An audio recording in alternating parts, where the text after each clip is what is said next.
આ બાઇક જરૂરથી સામાન્ય લાગે છે, પણ તેમાં લગાવાયેલી આ કિટ ખૂબ જ અસાધારણ છે. ખેડૂત પુત્ર એવા ઘનશ્યામભાઈનો દાવો છે કે આ કિટ દ્વારા તેમની બાઇક પાણીથી દોડે છે. ભાવનગરના લાખણકા ગામના ઘનશ્યામભાઈએ આ કિટ તેમની આગવી કોઠાસૂઝથી બનાવી છે.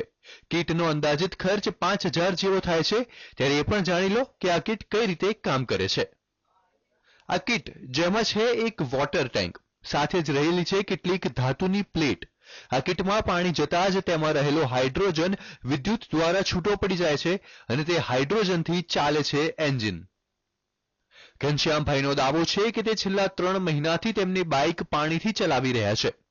અને આ કિટ અમને એવું લાગ્યું કે અહીંયા એમ નોખી નોખી ટેકનોલોજી કરતા હોય તો એમ થયું કે આપણે જો આ પેટ્રોલની જગ્યાએ પાણી ઉપયોગમાં આવી જતું હોય અને ગાડી એવરેજમાં ફારફેર થતો હોય તો લાવોને કંઈક આવું સંશોધન કરીએ. અને એ પ્રમાણે મેં આનું સંશોધન કર્યું ને બધું અલગ અલગ જગ્યાએથી બધી મેટલો લાવીને ફિટ કરી અને એમાં અમે સફળતા.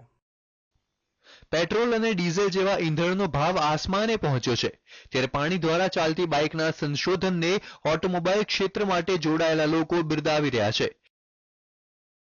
તો સાથે જ આ સંશોધનના દાવાને યોગ્ય ઠેરવી રહ્યા છે, જ્યારે ગ્રામજનો પણ ઘનશ્યામભાઈના દાવાને સમર્થન આપી રહ્યા છે. ઘનશ્યામભાઈની ગાડી પાણીથી ચાલતી મેં જોઈ, તપાસ કરી અને ટેકનિકલ રીતે મને ખબર હતી ગાડીની અને કીટની બંનેની, એટલે મેં તપાસ કરી. પાણીથી ખરેખર ગાડી હાલે છે. પાણીની અંદર મેટલ આપીને પાવર આપવાથી વિદ્યુત વિભાજન થઈને H2O છૂટો પડે, હાઇડ્રોજનના 2 ભાગ અને 1 ભાગ ઓક્સિજનનો, અને હાઇડ્રોજન ગેસથી ગાડી ચાલે છે. અમે અને કલ્પના પણ નહોતી કરી કે આ ગાડી પાણીથી ચાલે છે, પણ પ્રત્યેક આવીને નજર કરીને જોયું અને પછી આપણે પોતે મેં બાઇક ચલાવીને જોયું ત્યારે ખરેખર અહેસાસ એવો થયો કે પાણીથી આ લોકો ગાડી બહુ વ્યવસ્થિત અને સારી રીતે ચલાવી છે. નવાઈની વાત તો એ પણ છે કે પાણીથી ચાલતા બાઇકની એવરેજ પણ ખૂબ જોરદાર છે. દાવો તો એવો કરવામાં આવ્યો છે કે 500 મિલીલીટર પાણીમાં 140 થી 160 કિલોમીટર બાઇક ચાલે છે.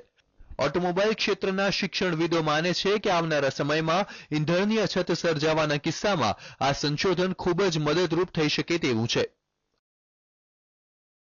ઓછું શિક્ષણ અને વ્યવસાય ખેતીવાડી, તેમ છતાં આગવી કોઠાસૂઝ અને મિત્રો સાથેના મનોમંથન બાદ બનાવાયેલી આ કિટ ચમત્કાર સર્જી શકે તેવી છે.